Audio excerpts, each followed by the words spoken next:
Every movie has lovers and haters. Movies can unite us, but then there are very successful movies that can divide us. This is the story of one such film. I can't believe we're having this conversation yet again. Okay, I'm sick to death of people coming up to me telling me Indiana Jones and the Temple of Doom is the worst one. It's silly, it's foolish, it's racist. You know, the size of the balls on them, the width of the vag to tell me that Indiana Jones and the Temple of Doom is the worst one in the series. I can't handle it anymore. Width of the vag, indeed, Philip. Absolutely. You know, I agree with you. Temple of Doom is the best indie film, but I think we need to put this to rest tonight and have a debate. I just want to get my cards on the table. Until I laid eyes on Big Trouble in Little China, Indiana Jones and the Temple of Doom was my favorite movie of all time. There, I've said it, the line in the sand has been drawn. But I think we need to debate the merits tonight. We need to go through these films. You're defending Temple of Doom. I'm the prosecutor. I'm arguing against Temple of Doom. And I'm going to say Raiders and Last Crusade are better. Joe! What's your favorite Indiana Jones film? Oh yeah, you know better. What did she say? I have no idea what she said. Doesn't matter. I never called you a bitch. I said you were acting like a bitch. There's a difference. We've been having problems, man. But what was her answer? Raiders, like every other asshole on earth. Joe is a saint. Alright, so Lucas, Spielberg, they're working together. Try and think of something involving a religious cult, child abuse, murder, cannibalism, human sacrifice, chilled monkey brains, and they distill that into Temple of Doom, which is a very different movie, obviously, to Raiders. Lucas and Spielberg must have been in really shitty zones at this point. They were both going through divorces, I believe. So Spielberg, well, he certainly rebounded pretty quick with this one, didn't he? Pretty convenient, Steve. I could just imagine that casting couch call there, Willie Scott. Oh shit! Oh shit! Oh, like, oh, you don't toss those accusations out. As far as we know, Kathleen Turner was supposed to get the role, but then old Kate Capshaw did her thing. Oh god! Oh, I would have loved to have seen Kathleen Turner in Temple of Doom. Whoa. I would still love to have Kathleen Turner demand lovemaking from me. Her deep, throaty voice is very, very titillating, and I don't know why. Get on the bed! She sounds like Agra from Dark Crystal, man. Well, speaking of Dark Crystal again, there's just something about this era. Jesus Christ, even Jim Henson was in a bad mood. What was in the air? Let's not give away the childhood trauma angle, because that's a whole other discussion in and of itself. Right. So it's a dark time, not only in the lives of the filmmakers, but also it's a dark time for indie. But we're starting out indie's life, because chronologically, Temple of Doom is a prequel. Right, but when they were writing this film, it was technically the sequel, and I think they were trying to like capture the same sort of lightning in the bottle that Empire Strikes Back had. It was the darker middle chapter, even though it's 1935. We need to develop a debate here tonight. So I've actually divided some issues, and I'm willing to take you on tonight and debate the merits of this movie. I'm not going to say that this is a bad movie, but I am going to argue against it being the best. Okay. First, let's talk about the villains. We have Raiders and we have The Last Crusade. Same villains, standard Nazis. Excellent villain choice always, correct? Okay, I feel that we're leaping ahead here, but that's why I don't like Last Crusade, because I feel it was a rehash remake of Raiders of the Lost Ark. Played it safe, everybody hates Nazis. Exactly, everybody hates Nazis. This time they had ritual cult killers for Kali. Okay, yes, I'll grant you, the thuggies. But the Nazis are a tried and true villain. I don't need to know anything other than the Nazis. There's a lot to know about the thuggies. Well, and I think that's another thing with this movie. I think that the Indiana Jones movies, like, people feel comfortable when they're talking about things that they know, with some sort of, like, Judeo-Christian background. This time they try to, introduce, like, something different, and everyone gets appalled by it, and they're like, ooh, it's racism. Let me tell you something. There's a big-time difference between bigotry and, I suppose, what did you call it before? Cultural chauvinism? I did. That's the technical term, I believe. That's the new dictionary that you're writing now? Well, listen. I don't want to fall down the path of talking about this being racist all night. I want to take that apart from the movie because I don't think you need to disparage Temple of Doom and call it racist. Maybe like some people do. I think the Indian government called it racist. Okay, but... In fact, they weren't allowed to film there. If I offended you, then I am sorry. The Thuggies, Philip. I know you are dying to explain a little bit about the Thuggies. I'm gonna give you 15 seconds. You're gonna need about 15 minutes, man. Like, this is probably one of the earliest versions of organized crime. I'm still counting out. I was gonna give you 15 seconds. You did it in like 13 seconds. Well done. This is before, like, the British Empire is formed. It's very early, and, like, you know, India is kind of, like, limited to, like, castes and religion. The Thuggy cult was basically didn't limit themselves to that, and basically they were, ritualistic assassins. And I know that they used religion as something to justify their murderous acts, but in the end, they actually led pretty good lifestyles, very lucrative. Some people think that the British actually overestimated the reach or the truth behind the Thuggy myth. So the fact that they may not have even been real, let's be honest, makes Nazis much better. They were smaller in numbers than the Nazis. Like, I think it was estimated to be about 5,000, but they are accounted for 30,000 deaths in India. And what was pretty cool about them, they were pretty savvy. That scarf that they wore, the rumal, that's what they used to strangle people. And then if they were suspected and they were searched, like, they never had weapons. Your Honor, I want to interrupt this fool right here. You're talking about the Thuggies. You know what? No matter what, the Thuggies, it does seem like an isolated threat. Nazis, world-level threat. Every time.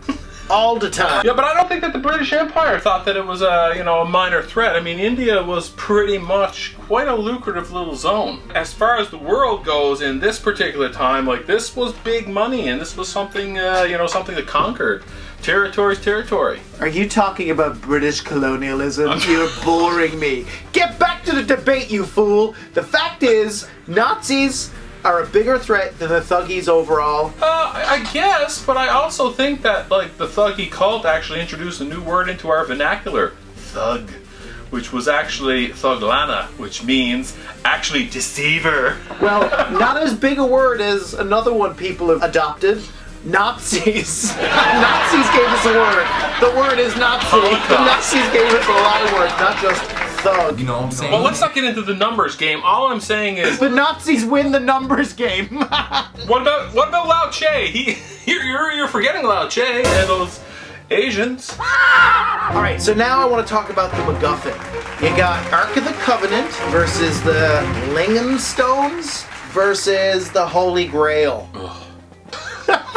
Very enthusiastic debate we're gonna have tonight. Ugh. I don't want to keep arguing Last Crusade, so I'm gonna move that. Let's just say Ark of the Covenant versus the Stones. Ark of the Covenant is extraordinarily cool, isn't it? And got some awesome face melting powers, and once again is the anger of God. Did you see Rainbow Bright, the movie, when they introduced Murky and Lurky? And when they sucked the color out of Rainbow Land? That's what happened in India. Murky and Lurky and Mola Ram stole all the color because all those vibrant, beautiful Indian colors, they're all gone. They're all gone. The landscape is destroyed. The crops have died. The people are barely hanging on. Now, this stone thing, is this just made up for the movie, or are these stones actually from Shiva? Just a white middle-class Catholic boy. I never knew an awful lot about it. I knew about Kali, and I knew about the purpose of the rumal, and that's the scarf, because that's what she tore from her dress, and she said, go out and kill, but do not spill a drop of blood, because it will create more demons and enemies for us. That's all I know. That's the extent. As far as the Sankara stones, or Shankara stones, no matter how you want to pronounce it, don't really know much about that. Okay, so I think we're shaping up that the MacGuffin from Raiders of the Lost Ark is actually maybe more impressive, because it is the power to destroy armies. Yeah. Finish him! Alright, let's talk about the femme fatales. So we've got Marion Ravenwood, who I have always had a thing for. We've got Willie Scott, and then we've got, what's her name? Alison Doody. I thought her name was Elsa Schneider. That's her name in the movie, but I'm talking about the actress. Oh, what's her name? Duty? She's Irish. And she plays a wonderful Nazi. A delicious Nazi, much like Ilsa, She-Wolf of the SS. So, let's be honest, we're really going to argue. We're going to argue Marion versus Willie Scott. I want you to argue on behalf of this movie. I feel like I've created the categories to win the debate, because Willie Scott does not beat Marion Ravenwood as a femme fatale. Go for it. Man, Kate Capshaw is super hot. Super, super duper hot. When I saw her in Dreamscape, ooh, man, something about her. Oh yeah, well listen, you're not the only one who thought so. Hey, Mr. Spielberg. Mr. Spielberg's waiting for you in the casting couch. So I'm gonna tell you, yes, Kate Capshaw is beautiful, but so is Marion Ravenwood, and as a character, Marion Ravenwood doesn't scream her way across the screen. She actually has a backbone. She's fighting. Willie Scott does very little but scream. But at the same time, she's pretty fiery and plucky as well. Fiery and plucky when she's ordering people around. She's not even that nice in this movie. This one makes Willie Scott even more dangerous because she has ambitions. She's willing to get in bed with Chinese gangsters. Okay, you brought up a good point. She is in bed with the Chinese gangsters. She is pretty badass, actually. A small town American girl from Missouri who ends up in bed with Lao Che and those guys, man. I mean, that is clearly not 4-H Club. Oh my God. And the opening of that movie, you're right. It is one of the best openings ever. Yeah, so I mean, she's so self-involved, she's so spoiled, but so cunning. I don't know if she's that cunning. I think she gets swept in over her head, and if it wasn't for Indiana Jones, she would be gone forever. Corey, people are like, I hate her. She's screaming through the whole film. She is. My Jesus, Mary and Joseph, if there was ever a reason to be screaming through any situation, it is going to the Temple of Doom. So you think Willie Scott would have been less screamy had she appeared in Raiders of the Lost Ark? I think that she probably would have totally sold out with Belloc. The first time he showed her that dress and got some nice wine, she'd be like, right on. A very different movie, absolutely. I'm gonna erase Elsa from the mix. Yeah, she's a cunning bitch, and like Nan always said, show me your company and I'll tell you who you are. And you're a Nazi, young missus. Goose-stepping bitch. I obviously love Willie Scott, but I think as a character, Marion Ravenwood might be a better realized character, is all I'm saying. We know who Marion Ravenwood is. She had her heart broken by Indiana Jones. I think that she was like a victim of statutory rape, to be honest with you. I was a child. I was in love.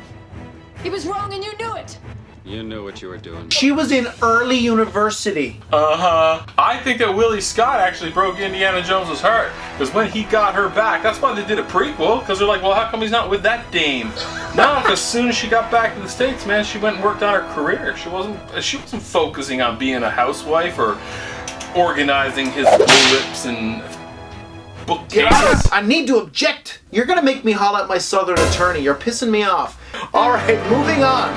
Let's talk about the heroic portrayal of Indy in each of these movies. Last Crusade, I'm gonna eliminate that again right away. He acts like he has a mental illness almost. Don't call me that, please. He was so emotionally burnt from his dad that he never got over it. Last Crusade is counseling. I don't think it's really fair to kind of remove it, because in some ways that is somewhat interesting, and I think it's justified.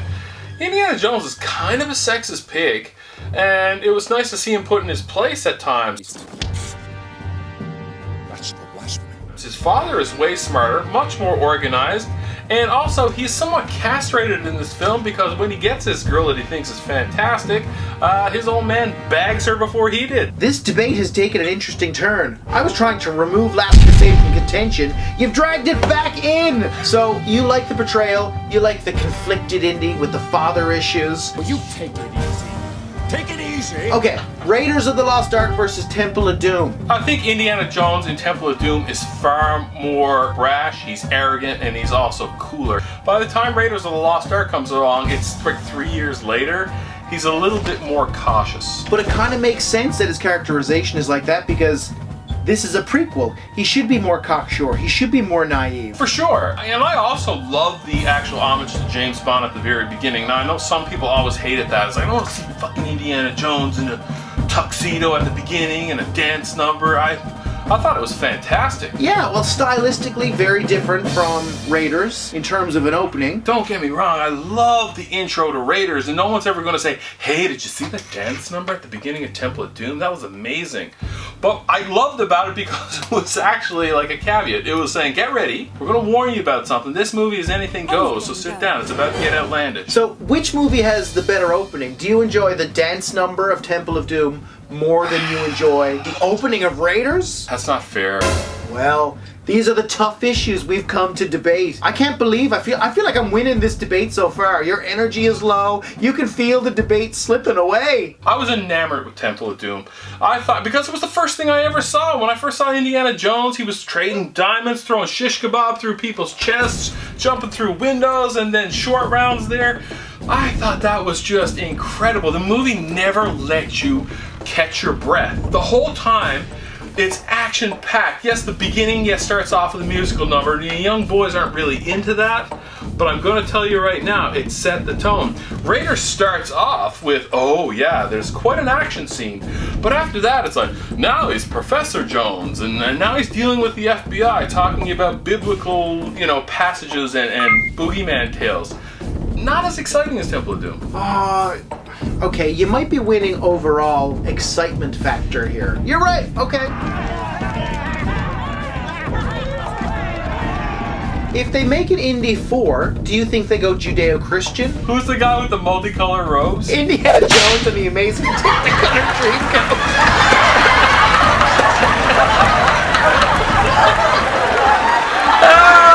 I'll drink to that. Alright, so let's talk box office. And this is one where Indiana Jones and the Last Crusade is going to be like the Hulkster. Right, Indiana Jones and the Last Crusade back into the mix if we're talking box office. It made more money than Raiders and Temple of Doom. I remember '89 being a bullshit year for movies. You had Star Trek V, Grown, Ghostbusters 2, which was absolute trash, the ultimately overrated Batman movie. Oh, don't start dissing Batman here tonight. Different. Oh, I hated it.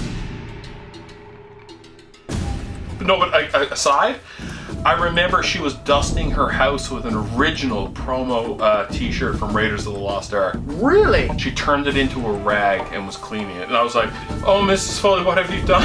What have you done? It belongs in a museum. You choked her. I choked her with like a rumal. And Mrs. Foley was never heard from again. I remember Batman in relation to burger bundles. Remember those tiny hamburgers that came out of Burger King for a while? No. But speaking of Burger King got the rights to license Indiana Jones and the Temple of Doom, and they were selling those glasses. Remember that? You could buy Snake Surprise for a limited time there too. Snake Surprise? What was that? You don't remember that at Burger King? No. Yeah. It was a burger, but when you cut it open, there was little tiny burgers inside. Shit, that's insane. That's obviously not true. I wanted to believe that so much.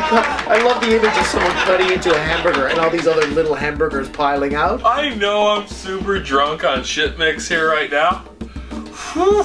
All right, so from the box office perspective, I mean, just on pure box office, Last Crusade takes it. Temple of Doom actually didn't make the same money that Raiders did. I know that. No, but you know what? It only falls slightly behind Raiders. It's not that far behind worldwide. Say 20 million behind worldwide. So ultimately, when you take that into consideration, you look at these movies, they're kind of even box office wise. Yeah, I suppose so, but at the same time, the film really, I think word got out on the street because people were outraged by the level of violence and what children were exposed to in that film. Not so much as what Gremlins did, because everyone went to Gremlins thinking, oh, this is a kid's movie, and it fucking wasn't. But Temple of Doom really is a mean-spirited, dark, brooding movie. Temple of Doom is so different. Like, it feels like it's inspired by a different movie or from a different time. Well, it's so funny that you should say that because Temple of Doom is actually somewhat of an unofficial sequel to Gunga Din. Just like every other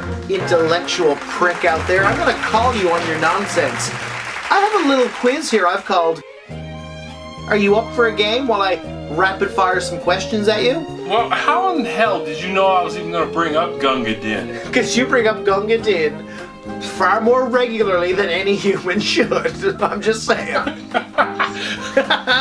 Alright, what year was Gunga Din released in? What, 50s, mid-50s? 1939! One wrong. What famous production company produced Gunga Din? RKO. Okay, good. Now you're 1-1. What is Gunga Din's job? He's a water carrier. What is the Thug Temple made of? Is it made of gold? Oh my god. Who plays Gunga Din? Sam Jaffe. Oh my god, what are the names of the other two male stars? Douglas Fairbanks and Cary Grant. Oh my god, I've run out of fingers on the correct hand. And last, you already know this one. Who wrote the story that this is based on? My old chum from my old university days, Rudyard Kipling. Wow, you schooled me. You won 8-1. I've told you, man, this is the unofficial sequel. George Lucas went on the record and said that he wanted to write this movie as a sequel, an indirect sequel to Gunga Din. So, Indiana Jones and the Temple of Doom might be the best Gunga Din film of all time, but you have already made the point that I was making here tonight. It is not the best Indiana Jones film, because technically it wasn't even conceived as one. Your Honor, I rest my case. Judge T-Ball Farkas, please let me speak. All I'm saying is that Gunga Din is probably a cool story, and for those of you who never saw that before, you really should watch the two of them together, because I know you're not interested in these old black and white movies, but it's pretty cool, man. It's like these three dudes, they're a group in the British Army, and one of them wants to leave. He wants to get a family on the go, and they're like, no man, come out with us on one last mission. Searching for fortune and glory, and yes, Gunga Din is their water carrier, but he tells them about this golden temple, and he's like, come with me, and they run into the thuggy cult. And I do believe, does this take place about like 60, 70 years before Temple of Doom? But I do believe they said that Mola Ram was an ancestor of the actual high priest in that film. The argument put forth is Indiana Jones and the Temple of Doom is the best Gunga Din film of all time. You're speaking the truth.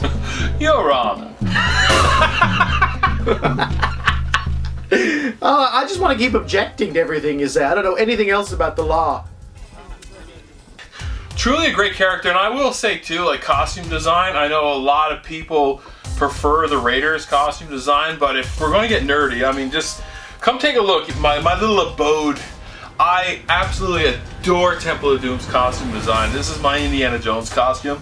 That's another thing about this movie, is the absence of Harrison Ford. He was really messed up. After that scene where the thuggy jumps out of the painting with the Ramal and he's choking him, he actually really messed up one of his discs. Wow, so he got back problems for the rest of his life. Yeah, he actually ended up having to leave the set, and Vic Armstrong, his stunt double, actually shot the majority of the film. And at the time, he actually had a very controversial papaya enzyme treatment just to make him actually functional. Alright, Philip, I'm willing to give you the argument overall. You know that. Listen, Temple of Doom was a formative movie for me. It is my favorite Indiana Jones film for all of the reasons you've described tonight.